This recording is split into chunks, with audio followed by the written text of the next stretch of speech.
back here on the GSMC Football Podcast. And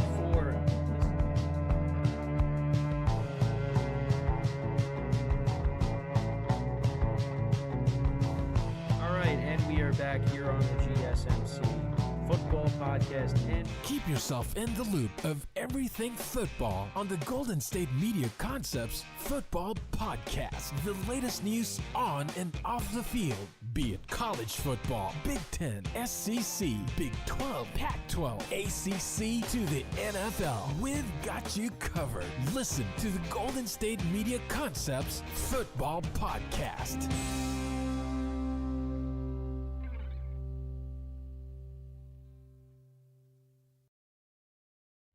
And welcome everybody to another edition of the GSMC Football Podcast, brought to you by the GSMC Sports Network. As always, I'm your host, Kenneth Grunfelder, and it's great to have you guys here on this Wednesday, October 30th. We have a lot to talk about on the show today. Before I get into that, I just want to remind you guys, as always, tip or donate and get your comments recognized.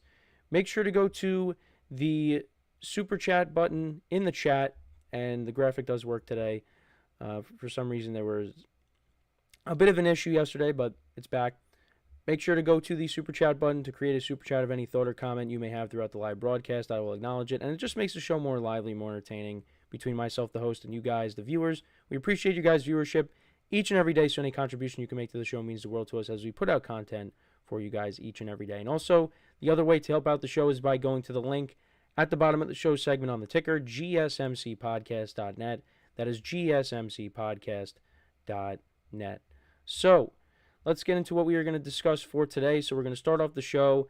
We're going to talk about the news of the Colts benching Anthony Richardson for Joe Flacco. So, we'll get into the implications on that as the Colts get set for a matchup with the Vikings that got flexed into Sunday night. So, we'll talk about that. Then, in the second part of the show, some wide receiver news. So, there was another trade that went down yesterday. We'll talk about the Panthers trading wide receiver Diontae Johnson to the Baltimore Ravens, and we'll also get into discussing Stefon Diggs being out for the rest of the season. It was made official. He has torn his ACL, so we'll talk about the impact of that. Then a couple of recaps. We'll get into the Packers and their win over the Jaguars. We'll talk about Jordan Love. He ended up getting hurt again, so we'll talk about the impact of that injury. We'll get into the Commanders-Bears game, the wild ending to that. And then I will do my power rankings. I will give you my top 5 teams after Week 8, and it's tough. This was a tough one because there are a lot of teams that are like so close now, and it's really hard now. Next week we'll see what happens, and then things might be different. But it was definitely tough this week.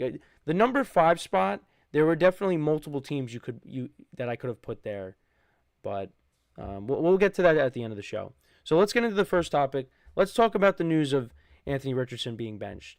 So, I myself and many others truly believed, and it's still possible, that Anthony Richardson is going to be a star. You looked at last year in the games that he played in, you saw the talent was there, and you even see it this year as well. The flashes are there. The problem is the consistency is not. And you see some of the plays that he makes, like the touchdown pass to Josh Downs, like that was incredible, but you look at his numbers this year, and they're just not great. They're not great. Trying to get his stats up right now, but looking at it, let's go over his stats from Sunday. 10 of 32. For 175 yards, 1 touchdown, 1 interception. 10 of 32. And you look at some of the other games as well.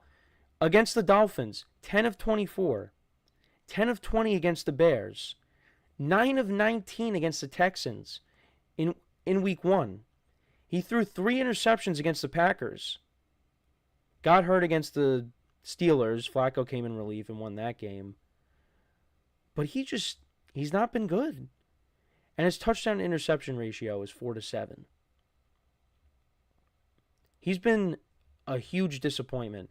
And the other thing, too, is he subbed himself out on Sunday.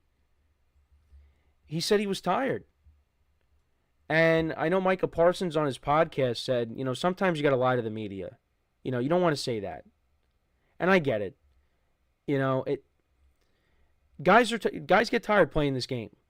But you can't be saying that if you're the franchise quarterback, because it's a bad look. The perception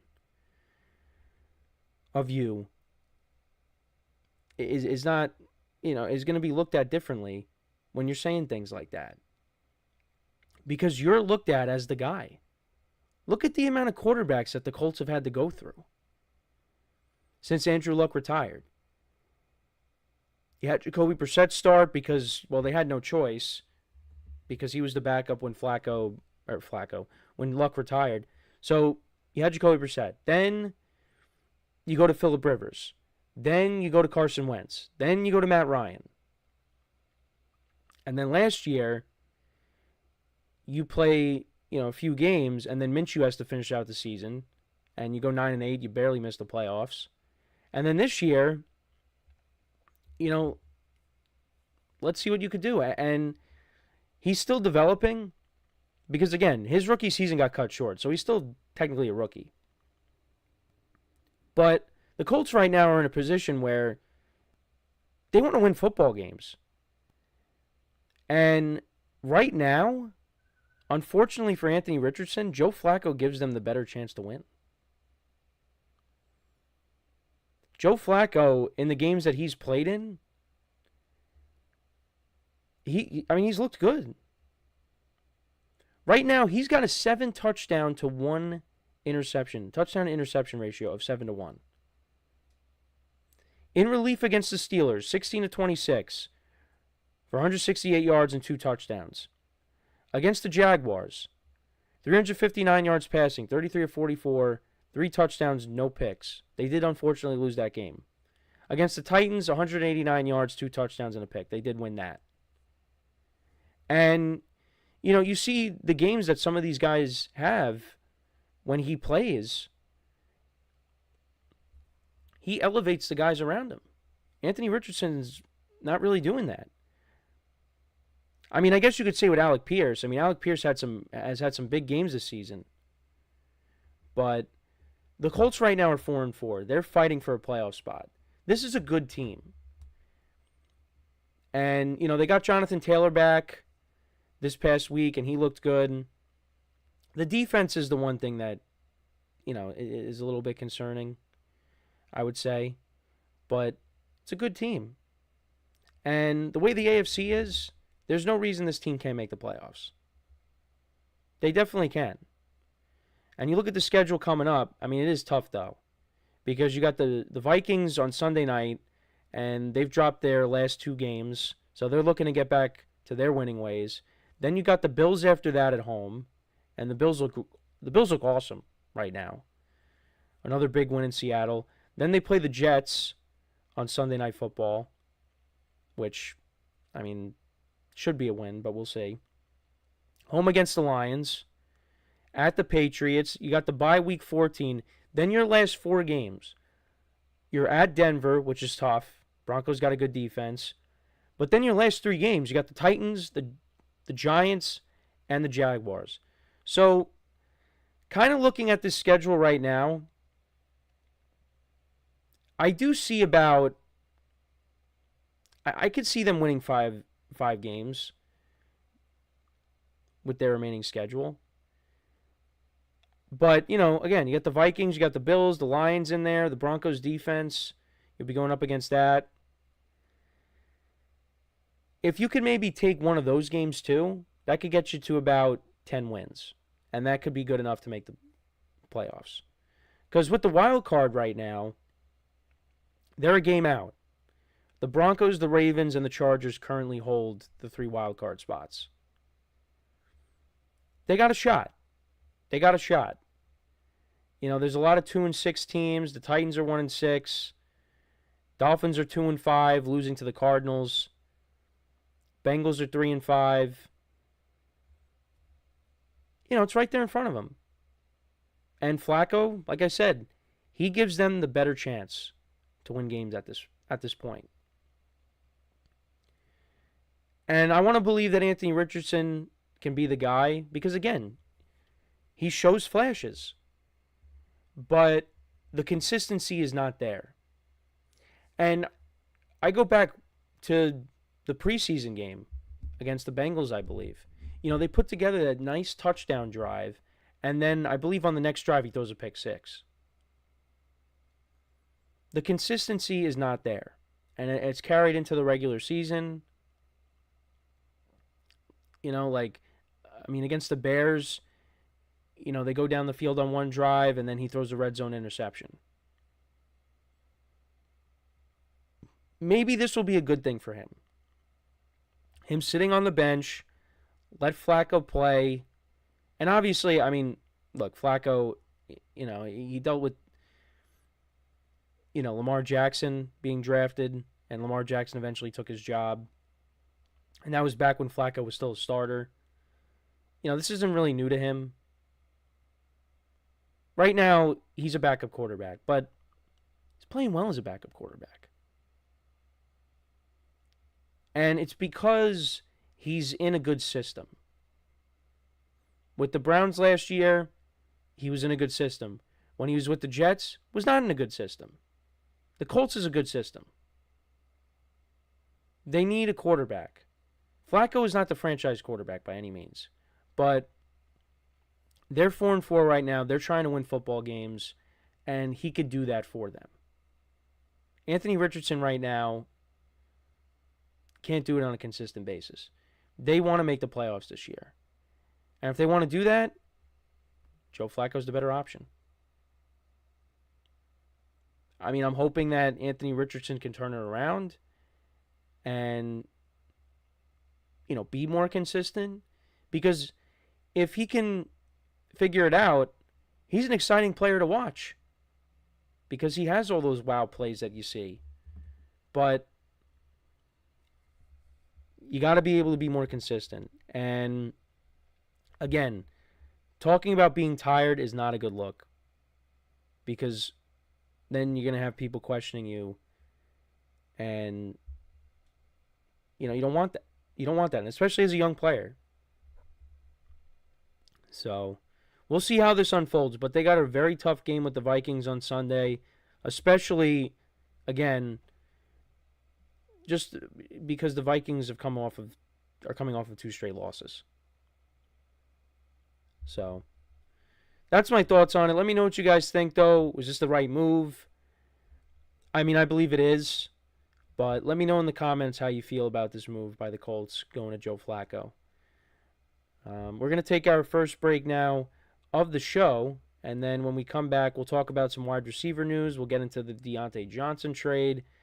And we will also get into the Texans losing Stefon Diggs for the season due to a torn ACL. So with that being said, stick around, and we'll be right back here on the GSMC Football Podcast.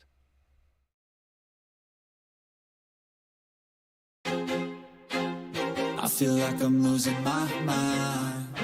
Is everybody in the world blind? Please, Lord, give me a sign, a sign.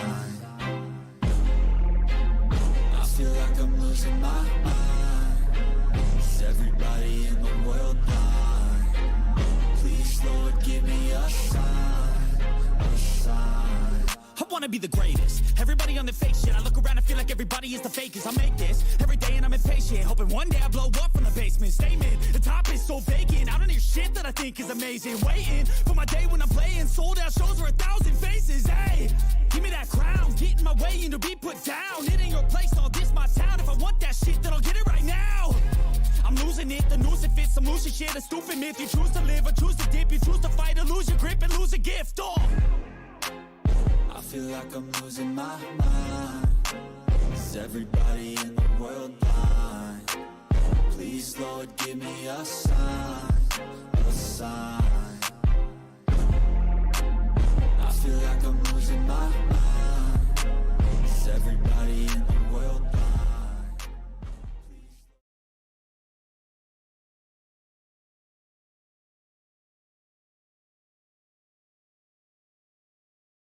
All right, and we are back here on the GSMC Football Podcast. And for the second part of the show, we are going to now get into talking about a couple of things regarding some wide receiver news that broke yesterday. First off, we'll get into the Ravens acquiring Diontae Johnson, who used to play in the AFC North with the Pittsburgh Steelers, but now, spent a little bit of time with the Panthers this year. Actually got traded to the Panthers. And now he's being traded back to the AFC North, but now to the Ravens. And the specifics of the trade, so the Ravens will send a 5th-round pick to the Panthers for Diontae Johnson and Carolina's 6th-round selection. So that's the specifics of the trade.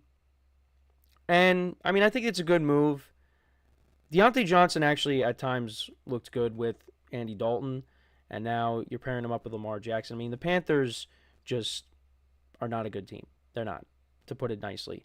They're not a good team, and Diontae Johnson needed to go somewhere else to be more productive. And I think with the Ravens, he will be productive. Right now, he's got 30 receptions on the season, 357 yards receiving, 3 touchdowns. And looking at his stats from last year with the Steelers, that's his postseason stats from last year. We don't want that. He had 51 receptions for 717 yards and 5 touchdowns. And this was after going a couple of years without scoring a touchdown, but finally did. And you pair him up with Zay Flowers, you pair him up with Mark Andrews and Isaiah Likely, Nelson Aguilar.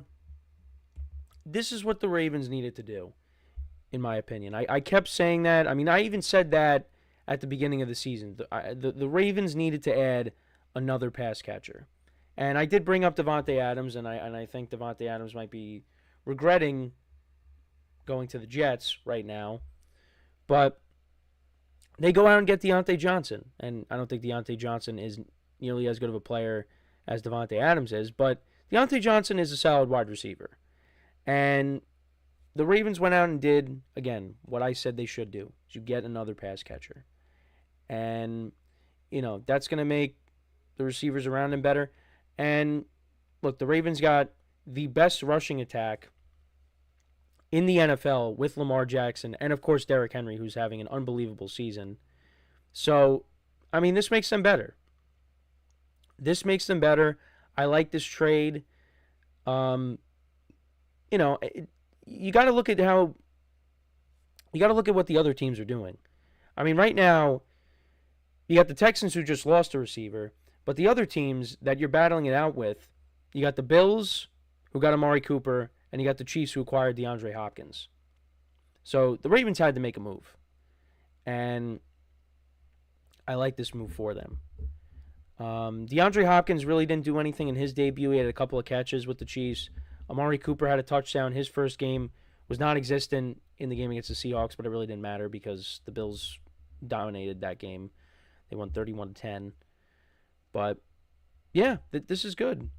Actually, talking about the Ravens, I also forgot about Rashad Bateman as well, who actually made some big plays for them this year. Had a big drop in the game on Sunday, but he's looked good for them at times this year. And they gave him a new contract. So, but yeah, adding Diontae Johnson, I like this for the Ravens, and let's see what he could do. Yeah. So now to get to the Stefon Diggs news, so he suffered a non-contact injury on Sunday against the Colts, and usually when that happens, it's season-ending, and unfortunately, his season is over. And the Texans already, now they're going to be getting him back, but they're already missing Nico Collins. You got Tank Dell still. They do have depth at the receiver position. And once they get Nico Collins back, they'll be fine. It's just unfortunate because Diggs, in my opinion, did elevate that team. He did. He was having a good year, but unfortunately, his season comes to an end, and I don't know, is this probably the last year that he's going to be with the Texans? we'll have to see if he comes back or, if somebody else signs him. But looking at his stats, I mean, he had 496 yards receiving, 3 touchdowns, 3 receiving touchdowns. And, yeah, it gets cut short. And, I think that is a big loss. Now, you got other guys that can step in. You got Xavier Hutchinson, Robert Woods, John Mechie. They do have depth at that position, like I said. But, you brought Diggs in to kind of elevate your team. And now, this does hurt them. However, what I will say is, when it comes to the Texans, though, they do run the football better than they did last year. Joe Mixon, every game that he's played in, he's been awesome. And that makes the Texans a dangerous team when you got an elite running game. And they have that right now.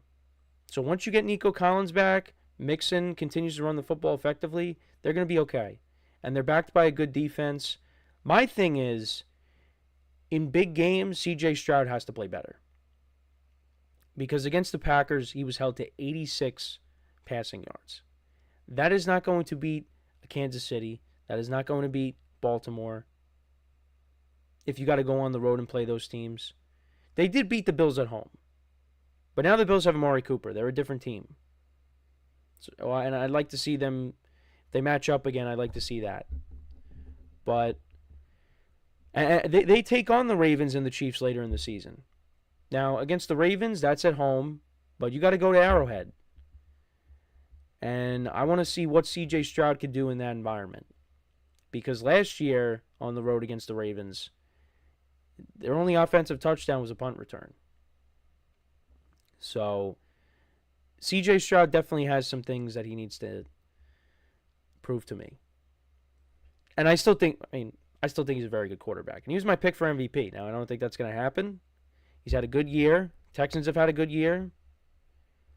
But, at times, like I said, he has games against the Packers. How do you have only 86 passing yards? Now, there's some issues with the offensive line. I get that. But you got to have more than 86 passing yards. So, yeah, it's just a big loss. Losing Diggs, it's not going to be easy to replace, but it's basically, you have the team last year. You got Tank Dell, you got Dalton Schultz, you got Nico Collins coming back. You still got enough guys that could pick up the slack. And again, you have a better running game. So, this is a big loss, but I think the Texans will be able to overcome it. I don't think the Texans season is going to go off the rails.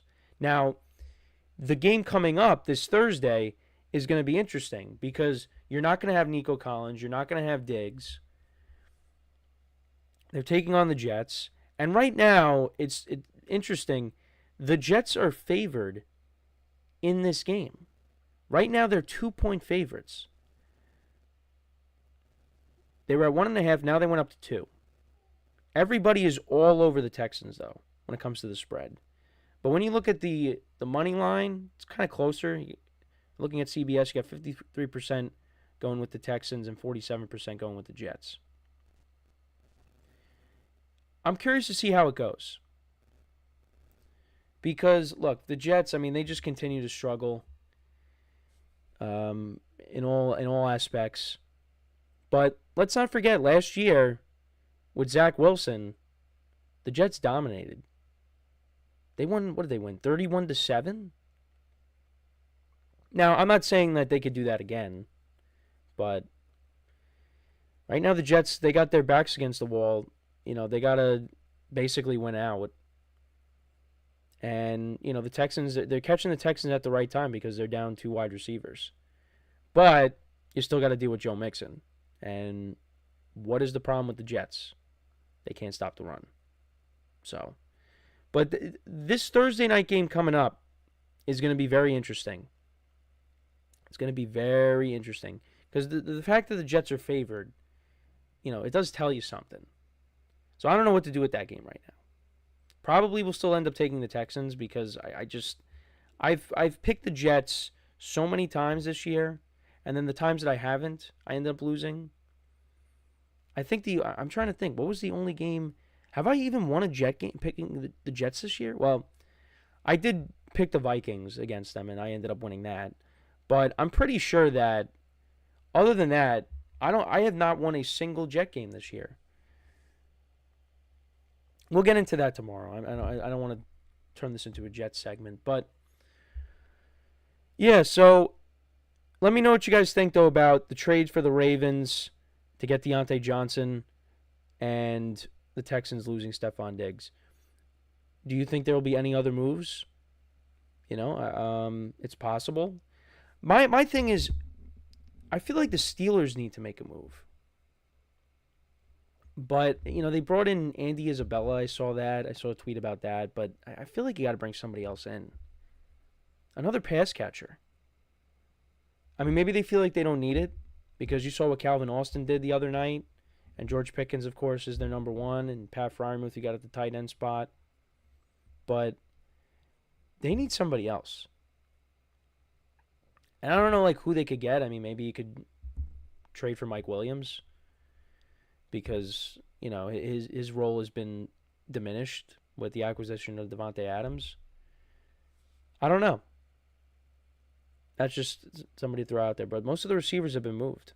So, and they had Diontae Johnson, but they ended up trading him. They got Diontae Jackson, who's been good for them, one of their corners.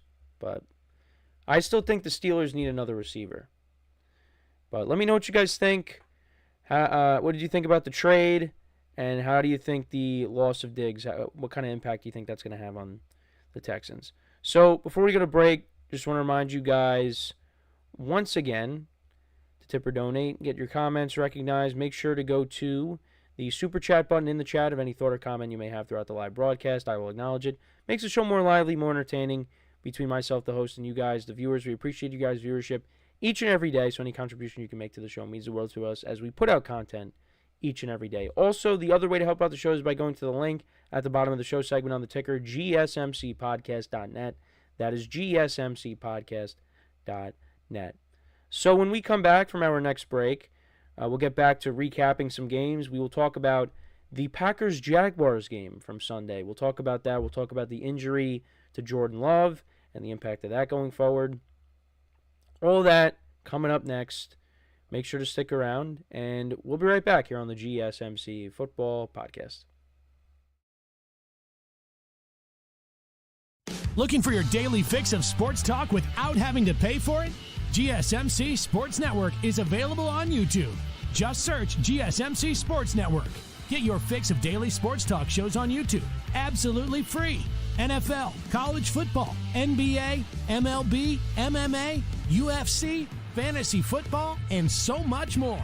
GSMC Sports Network has shows running all day long, with new sports shows starting every 2 hours. Just like on your favorite cable sports channel, except GSMC Sports Network is absolutely free. Just search GSMC Sports Network on YouTube to catch one of your new favorite shows, like the GSMC College Football Podcast, Chip Shot Football Podcast, Hoops and Heels Women's Sports Podcast, GSMC Basketball Podcast, and so many more. Check it out for yourself. GSMC Sports Network, now available on YouTube absolutely free. Search GSMC Sports Network on YouTube right now.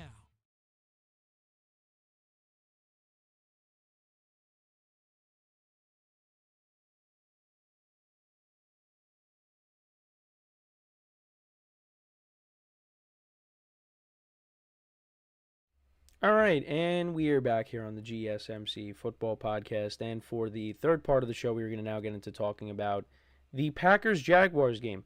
There were a lot of crazy endings on Sunday. This was one of them. The Packers winning 30-27, and unfortunately for them, Jordan Love did get hurt, but it doesn't seem like it's going to be a long-term injury. He may not play on Sunday against the Lions, which is unfortunate because that's a huge game that has huge implications for the NFC North. But there's still a chance he could play, but we'll keep an eye on that for the rest of the week. So, yeah, and then of course the Jaguars, I mean, they were coming into this game. They were 2-5. They have not had a good year, but this game was competitive. So to kind of go through it, a lot of punts to start off this game. And then Jordan Love ended up throwing an interception, and that was down in the red zone, trying to hit Romeo Doubs. It ended up getting intercepted. But then Trevor Lawrence ended up getting intercepted, trying to hit Christian Kirk, who's actually out for the year now. Broken collarbone, out for the year. Just comes back. Last year dealt with a season-ending injury. Now he has another season-ending injury. So that's just unfortunate news there. But yeah, Trevor Lawrence threw a pick, and that was to Xavier McKinney. And then the Packers, they went 3 plays, 28 yards. Josh Jacobs scores his first touchdown of the game from 3 yards out. Jaguars then punted. Packers went down the field. Jordan Love hit Tucker Kraft for a 67-yard pass play, and eventually Brandon McManus from 31 yards out kicked a field goal, and that made it 10-0. But then the Jaguars responded. Trevor Lawrence had a 6-yard run to score. So yeah, that made it 10-7. Packers then kicked another field goal, and that made it 13-7. That was a 38-yarder by McManus, and then the Jaguars were able to get a field goal. They had some big chunk plays, one to Parker Washington for 23 yards, and then Brian Thomas for 28 yards. And Cam Little from 39 yards out kicks a field goal. So yeah, it was 13-10 at the half. So yeah, competitive game. Both teams punted to open up the second half. The Jaguars actually took the lead at one point. They had a 10-play, 93-yard drive, and Trevor Lawrence connected with Brian Thomas Jr., who's been awesome this year, for a 14-yard touchdown. So that made it 17-13. Packers then answered. They went 8 plays, 80 yards, and Josh Jacobs from 38 yards out scored a touchdown. It was a nice touchdown run there. He looks like he's starting to get it going, which would be huge for the Packers. I mean, he's had a good year so far, but this was probably his best game of the season. So, and this by then, Malik Willis came into the game. So yeah, they were up 20-17. Then the Jaguars ended up fumbling. Trevor Lawrence ended up getting sacked and lost the ball. Packers were up by 10 in this game. Malik Willis connected with Tucker Kraft for a 3-yard touchdown. And yeah, they were up 10. But the Jaguars, they, came back. They kicked a field goal, 47-yarder, to make it 27-20. And then the Packers punted, and then the Jaguars went 8 plays, 87 yards down the field, and Lawrence connected with Evan Ingram for a 14-yard touchdown. It was a nice catch by Ingram, tight coverage. So that tied the game. And you thought maybe this game was going to go into overtime, but it did not happen. The Packers went 7 plays, 64 yards. He had a 51-yard reception by Jaden Reed. That set it up. They got all the way down inside the 10, and Brandon McManus kicked another game-winning field goal, a 24-yarder, and the Packers win. They improved to 6-2 on the season. Malik Willis went 4 for 5 for 56 yards, 1 touchdown, no interceptions. Jordan Love had under 200 yards passing, had an interception in the game. Josh Jacobs, 25 carries, 127 yards, 2 touchdowns. He had 23 rushing yards from Malik Willis. The Packers ran the ball for 170 yards. Tucker Kraft, 3 receptions for 78 yards and a touchdown. Romeo Doubs had 3 for 72. Jaden Reed, 2 for 55. Christian Watson, 4 for 39. Xavier McKinney, another interception for him. He's got 6 interceptions on the season. Packers defense only had 1 sack. For Trevor Lawrence, he was good. The interception and the fumble obviously were costly, but he went 21-32 for 308 yards, 2 touchdowns and a pick. They ran the ball for 91 yards. Tank Bigsby had 78 yards on the ground. Trevor Lawrence had the rushing touchdown. Brian Thomas Jr. Had 3 receptions for 60 yards and a touchdown. Brenton Strange, he had 5 for 59. Christian Kirk, 2 for 59. The Jaguars defense had 1 sack, but yeah, they lose this one. But the big news is the fact that Jordan Love got hurt once again in this game. So yeah, he's dealing with the strained groin, had an MRI, he's dealing with the strained groin. He's considered as day-to-day. He's going to receive treatment. There is a chance he does play, but there's also a chance that he doesn't play. So we'll have to see what ends up happening. And they got a big matchup coming up with the Lions on Sunday. And obviously Malik Willis has done a very nice job as the backup quarterback for the Packers when his name has been called upon. But, they've went up against the Colts and the Titans. The Colts are 4-4 right now. They're not a bad team, but that was a home game, and Anthony Richardson, the way he's been playing, he had 3 picks in the game. So he hasn't really been asked to do much. And then, of course, the Titans are not good as well.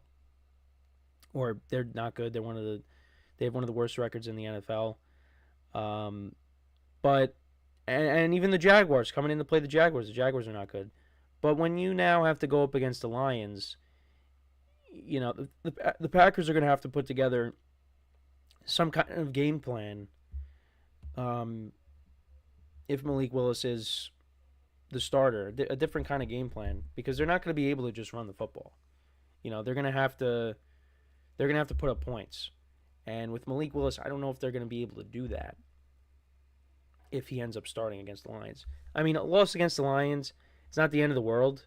The problem, though, is if you lose to the Lions, your divisional record so far this year is 0-2.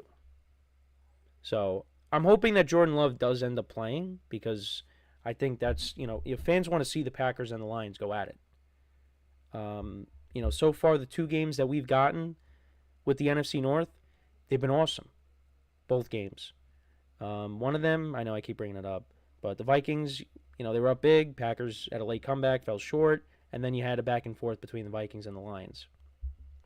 So now we get the Packers and the Lions, and if we get Jordan Love playing, what's going to happen in this game? You remember from last year, the Packers did lose in Lambeau on that Thursday night to the Lions, and then the Packers beat them on Thanksgiving later in the season.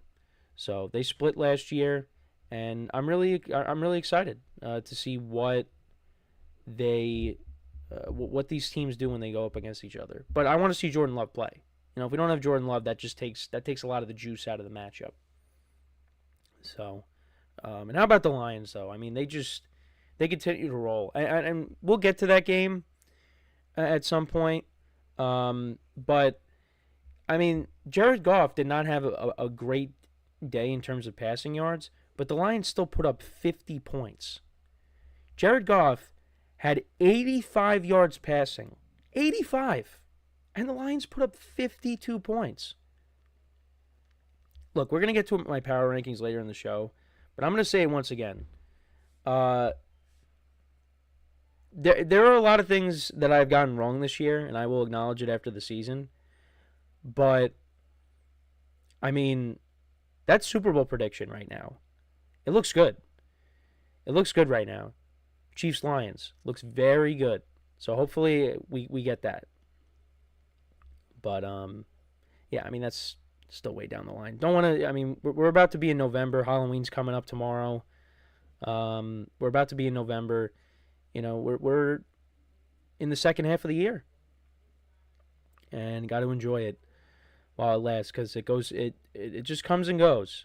And, it's happening right now in real time. So got to keep enjoying the season. It's been a good season so far. Though I wish we didn't have as many injuries as we've been having, but that's just football. So, but yeah, the Packers, they'll be taking on the Lions next week.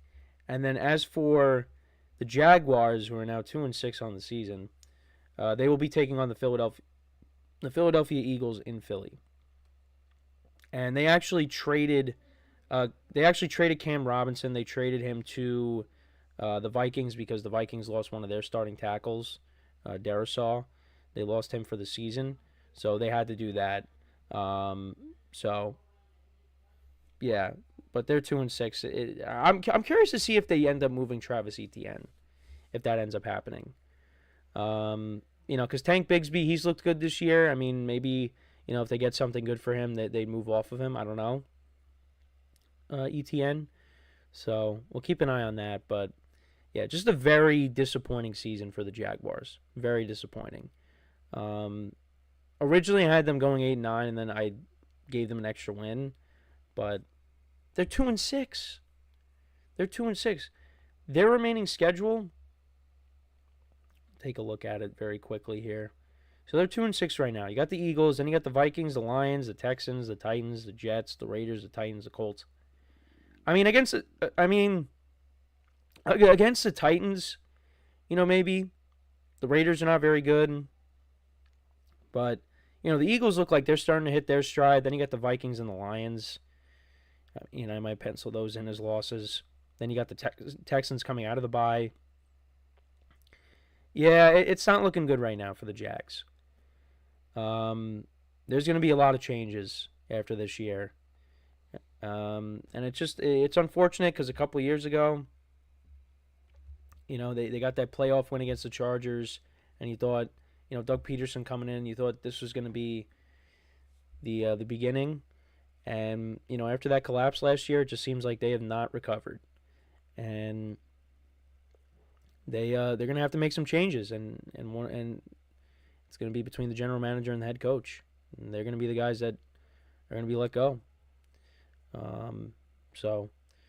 But yeah, that's it's two teams going in very different directions. The Packers continue to find ways to win. Jaguars, they continue to lose. But I mean, it's not like they came back. They made this a game. It's just they fell short. They definitely have, like, in some of these losses they have played better. Like they lost a tough game to the Texans. They lose a tough game here. They showed some fight. It's just, they just continue to lose. So, but yeah, that's my thoughts on this game. Again, we'll keep an eye on Jordan Love, any updates that we may get. Hopefully he does play, because, that's going to be one of the best games of the weekend if he does play. But we'll see. But let me know what you guys think about this game. Let me know in the comments. So we're going to take our next break. When we come back, we will talk about the wild ending in Washington between the Bears and the Commanders. We'll get into all that when we return. So with that being said, stick around, and we'll be right back here on the GSMC Football Podcast.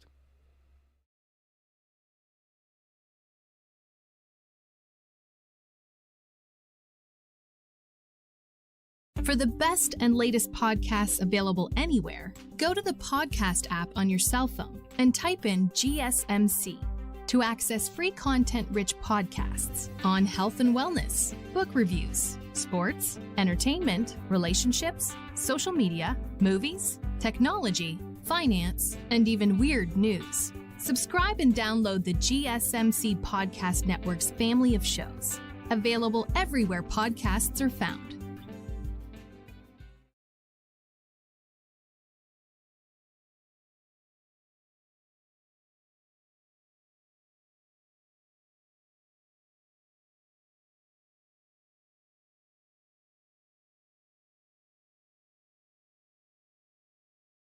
All right, and we are back here on the GSMC Football Podcast, and for the fourth part of the show, we're going to now get into talking about the wild ending in Washington, the Commanders winning on a Hail Mary.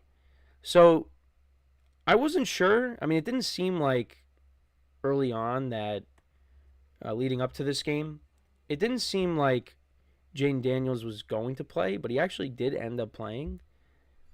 So we did end up getting the matchup between the number 1 overall pick in Caleb Williams and the number 2 overall pick in Jayden Daniels. Now, it was a little disappointing. There wasn't a ton of scoring.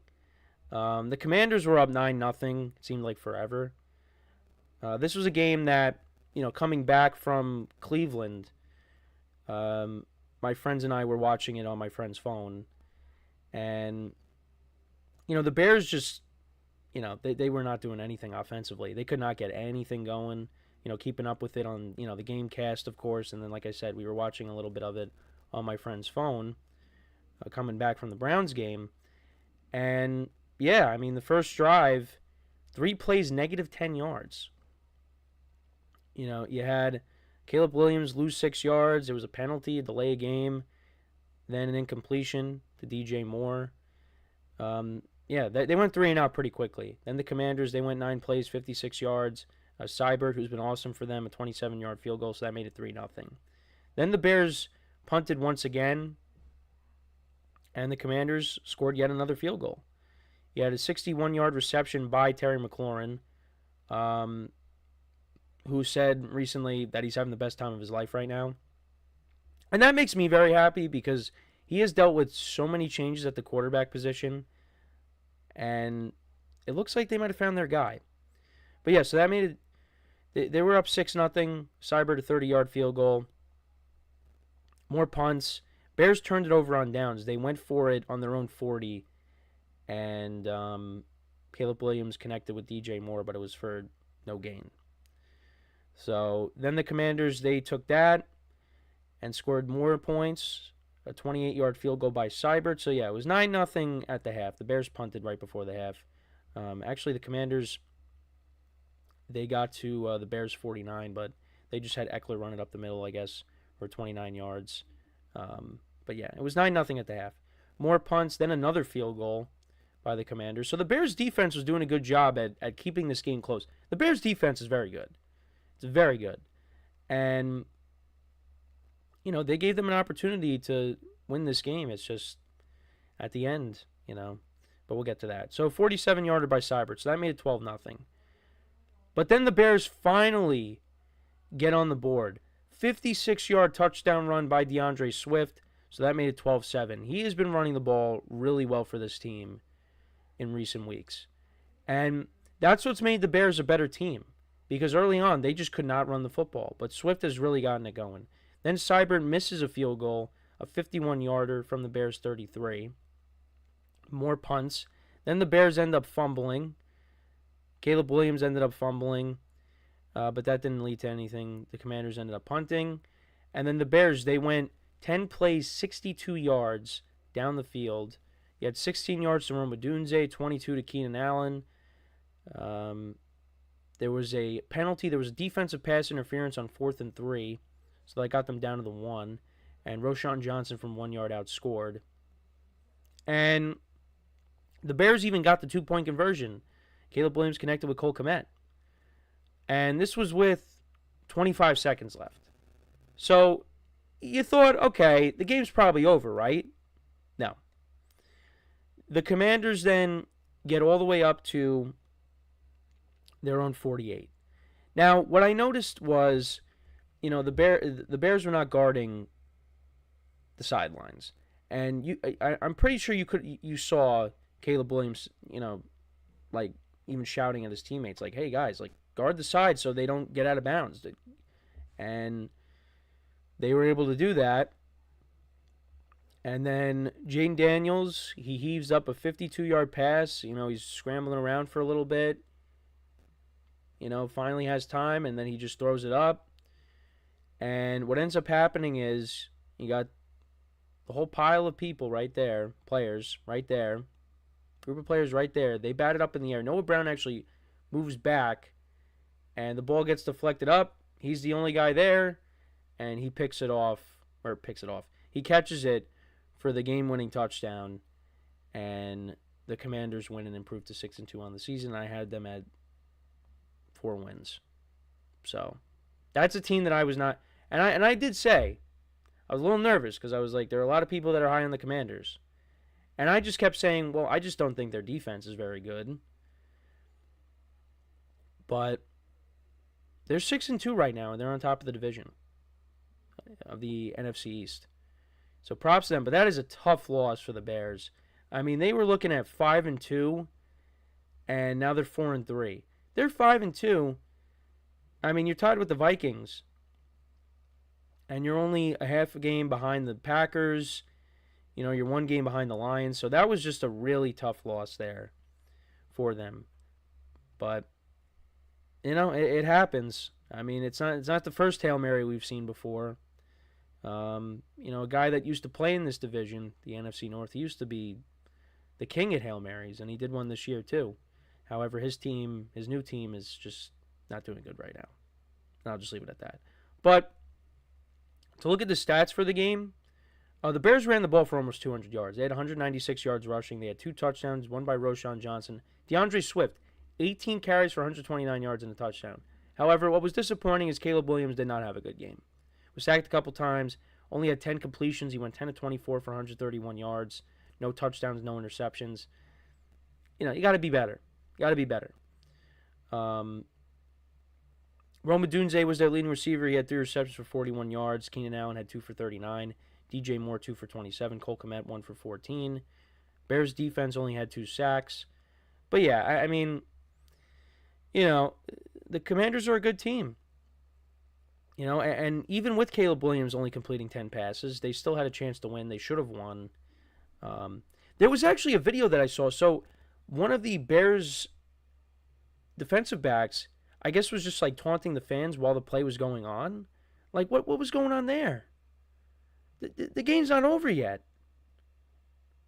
And, I mean, this play just ends up happening. I mean, you even see it on the graphic here. I mean, Noah Brown is right there, gets deflected up in the air, and he catches it. That's just such a tough way to lose a game, because you're 5-2. But now you're 4-3. And we'll get into the remaining games for the Bears in a second. So Jane Daniels, he went 21-38, 326 yards, 1 touchdown, no interceptions, and of course the touchdown came on the Hail Mary. 65 yards on the ground by Brian Robinson, 52 on the ground by Jane Daniels, 52 on the ground by Eckler. Terry McLaurin had a good game, 5 receptions for 125 yards. Zach Ertz, 7 for 77, was targeted 11 times. Noah Brown, 3 for 73 and a touchdown. That was, of course, the Hail Mary. The Commanders' defense, 2 sacks in the game. But yeah, Commanders, they moved to 6-2. They take on the Giants at MetLife. And the Giants will have a kicker in this game, so we'll see if it goes any different. Then they have the Steelers, the Eagles, the Cowboys. I'm curious to see how these matchups go against the Eagles and the Cowboys. I want to see how the Commanders do against them. I mean, the Cowboys are not looking good. The Eagles are starting to play better. So, they've looked good the last couple weeks. So I'm curious to see how that game will go. That's in Week 11. That's on November 14th. That's going to be a Thursday night game. But yeah, you got the Titans in there, the Saints, Eagles, Falcons, Cowboys. You got a lot of divisional games. You got the Steelers, you got the Falcons mixed in there as well. So there are some tough games coming up, but right now the Commanders are in a very good spot.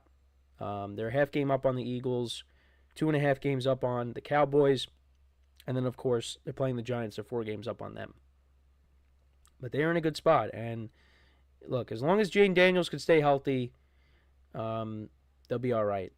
I wonder what would have happened if Mariota would have played. I mean, I guess we'll never know, but they do. I mean, this is a big win for them. So, they got the Eagles right behind them, and they'll be seeing them very soon. And then for the Bears, you're 4-3 now. You got the Cardinals, who are coming off of a big win against the Dolphins, and you got the Patriots. But then, from Week 11 on, that schedule is going to get very tough. Very tough. You got everybody in your division twice. You got the Niners and the Seahawks. It's going to be very tough. So, and Caleb Williams has played better. Was not great on Sunday. But, just got to get back to work. They've continued to run the football effectively. They have a good defense. So there's a lot of tough games here, and I don't know why the NFL decided to load up on divisional games at the end of the year, but that's what they decided to do. But it's I mean, I just don't get it. That is such a tough schedule at the end of the year. So, got to win your next 2. Got to win. But this game was like stolen from them. They should have won this. So right now they should be 5-2, and then you play the Cardinals, which Cardinals are such a weird team. You can't really figure them out. They beat the Niners, then they beat the Chargers. Actually, they've won 3 of their last 4 games. So they are playing better. That's going to be a tough game though. So we'll see how that goes. That's one of the late window games. But, yeah. The Bears got a good defense, though. So that, they got to make sure they hold down Kyler Murray in that offense. But let me know what you guys think, though, about this game. What were your takeaways from it? Let me know in the comments. We're going to take our final break of the show. And then when we come back, we will discuss my power rankings for this week, my top 5 teams after Week 8, and that will put a cap on today's show. So for one final time today, make sure to stick around for my power rankings, and we'll be right back here on the GSMC Football Podcast.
All right, and we are back here on the GSMC Football Podcast. And for the final part of the show, we're going to now get into my power rankings for this week, my top 5 teams after Week 8. And like I said, the number 5 spot especially, very tough to rank.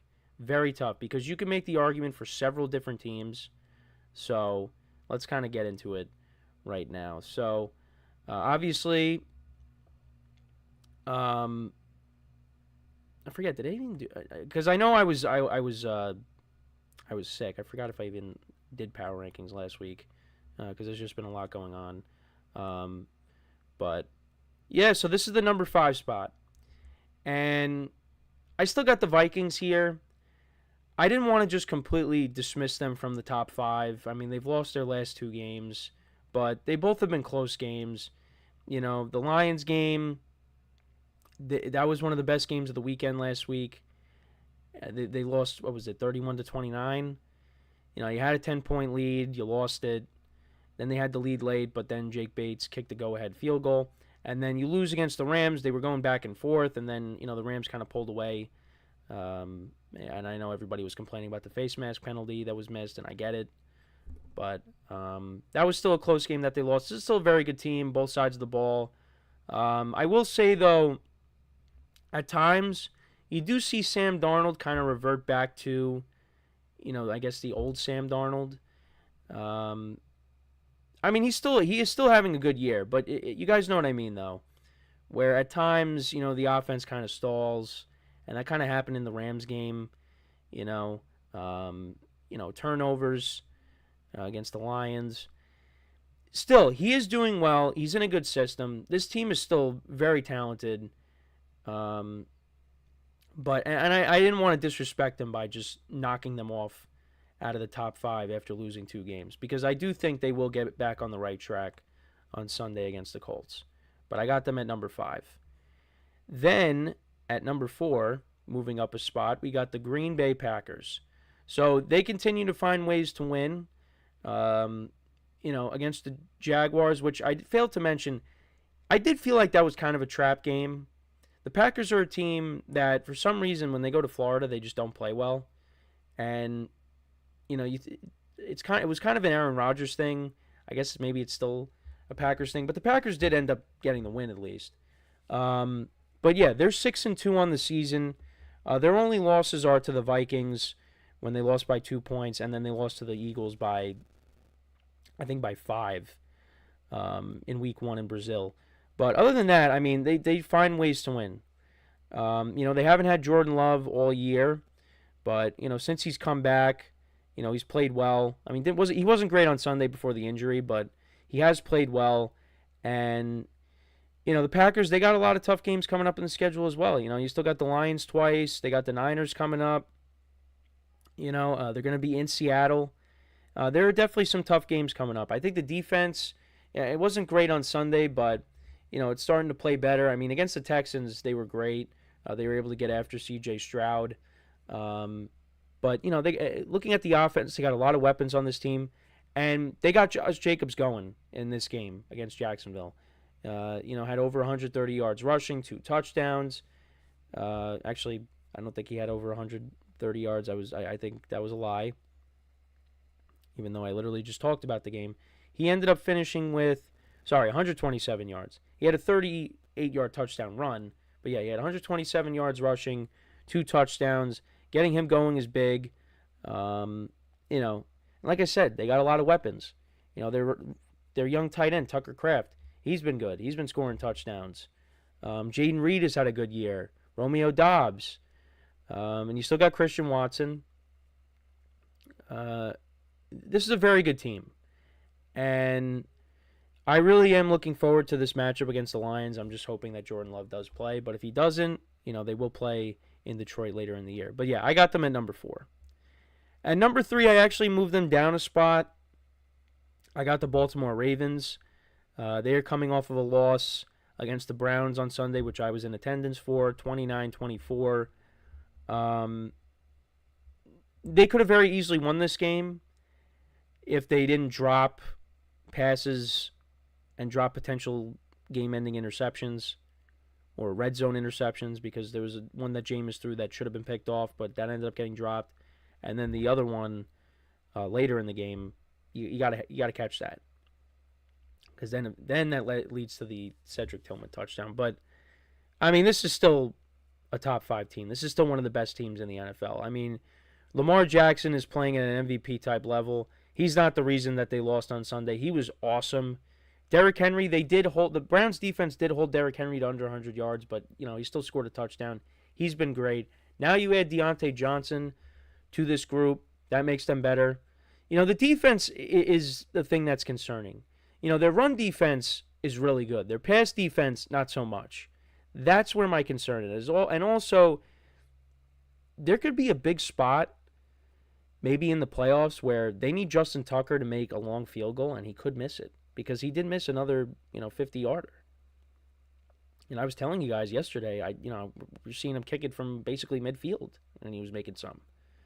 So that's another thing to be concerned about. But I think the bigger concern of, whether it's Tucker or the defense, I think it's the defense. I think the pass defense, that's a concern. But still, the Ravens can put up points with anybody. I would have loved to have seen them right now take on the Chiefs, because we got that matchup early, as the first game of the year, and that game was great. It's just, I would have loved to have seen maybe them play the Chiefs later in the season, and maybe we will. Maybe we'll see it in the playoffs. But this is they're one of the best teams in the NFL right now, and I expect them to go on another deep playoff run. Even though right now, you know what's funny? They're not even in first place in their division, but I still have them at 3. Got to see them against the Steelers at some point. It's coming up, but look, I think even with them, not being in first place at the moment, they're still, I think, better than the Steelers. But yeah, I got them at 3. Then at 2, I got the Lions. I know it was against the Titans, but the fact that Jared Goff had 88 yards passing and the Lions put up 52 points is impressive. But that just shows you how good they are. That game actually got off to an interesting start, because the Titans actually were putting up points on their defense. And this is another team where I kind of worry about their defense, especially with Aiden Hutchinson now being out for the season. But Jared Goff, like I said, 88 yards passing. Jahmyr Gibbs, had another big game. That combination of Montgomery and Gibbs, that's the best running back duo, I think, in the NFL. But yeah, this game was 14-14. But then after that, the Lions they took over. They just did not look back. The Titans did not score after it was 14-14. But yeah, another 100-plus yard performance by Jahmyr Gibbs, 127 yards rushing and a touchdown. Montgomery only had 33 yards on the ground, but he had a touchdown as well. He did throw a touchdown pass in the game too. But the Lions just continue to roll. Right now, they are the best team in the NFC. They are. Right now, they currently hold the number 1 seed. And that's why I keep saying, hey, that Super Bowl prediction doesn't look that bad right now.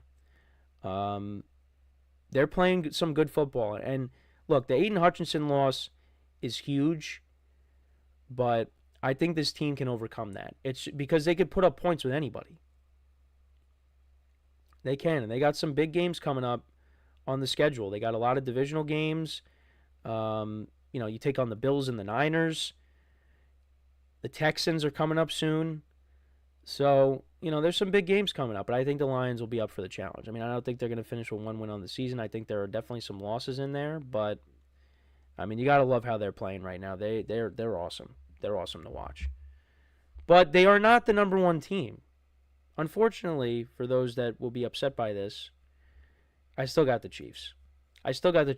Even though, I'll be honest, really did not watch the game against the Raiders, but didn't get a chance to it yet. But they're undefeated right now.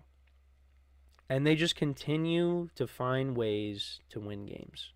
And they did it once again here against the Raiders. Mahomes throws a bad interception, way deep in their own territory. Raiders pick it off, and the Chiefs do not let them score. The Chiefs' defense, once again, is carrying this team. Mahomes has not been great. And maybe he does get it going in the second half. And even if he doesn't, we get to the postseason, the Chiefs are going to be different. You know, you're still waiting on Isaiah Pacheco to come back. You'll eventually get him back. And maybe they're not done making moves yet. But if you, at least you get Pacheco back, that helps out this team a lot. You know, a nice duo they'll have with Kareem Hunt and Isaiah Pacheco. Kareem Hunt has done a nice job. Travis Kelce finally scored a touchdown this year. DeAndre Hopkins only had a couple of catches. But, you know, you saw Xavier Worthy. He got into the end zone. D-Hop being there now, that helps out Worthy. Because, you know, when Rashee Rice went down, now everybody's like, all right, now we got to focus on Worthy. Because he's the deep ball guy. But now you got D-Hop there, you got Kelce. And then you'll at least be getting Juju Smith-Schuster back.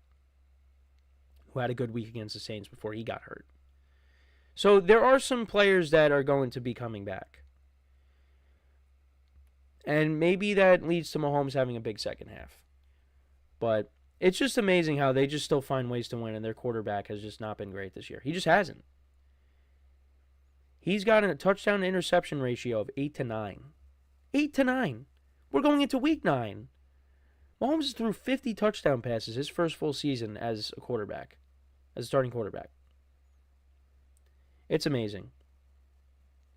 But they just continue to find ways, and they got the Bills coming up on the schedule. I'm trying to get to their... Yeah, so they take on the Bucs on Monday night. Then you got the Broncos. Then you got the Bills. Then you got the Panthers, Raiders, Chargers, Browns, Texans, Steelers, Broncos. There's some tough games in there. But can the Chiefs run the table and go undefeated? I don't think they're going undefeated. If they go undefeated in the regular season, I would be a little bit surprised. Not completely, but a little bit.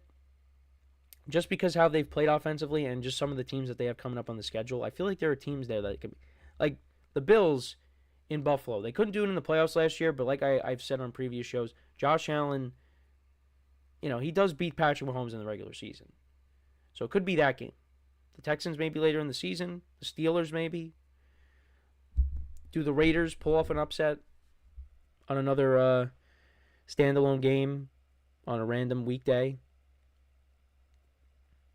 I mean, last year was on a Monday, which that's when football is usually played, but, you know, it was like a Monday afternoon on a holiday, and then you got the Black Friday game coming up in Arrowhead. So, we'll see. But I got the Chiefs at 1 until someone can beat them. But to go through it again, got the Vikings at 5, the Packers at 4, Ravens 3, Lions 2, Chiefs 1. Let me know what you guys think about these rankings. How would your rankings be? Let me know in the comments. And yeah, that is pretty much it for the show for today. Thank you guys for tuning in. Make sure to check out all the other shows. Give the other shows some love. Make sure to subscribe. Leave a comment and like the video. Really appreciate it. I'll try to get to whatever comments you may have. And yeah, as always, I'm your host, Kenneth Grunfelder, signing off from the GSMC Football Podcast, brought to you by the GSMC Sports Network. Have a good day, and I will talk to you guys tomorrow. Take care.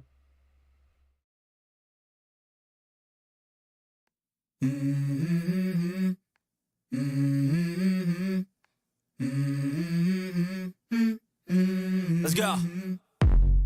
I wake up to a little bit of drool on my pillow, feel like it's gonna be a bad day. Yeah, I'm tired of shit, and the coffee ain't hit yet. Damn, ain't that great. I don't wanna go to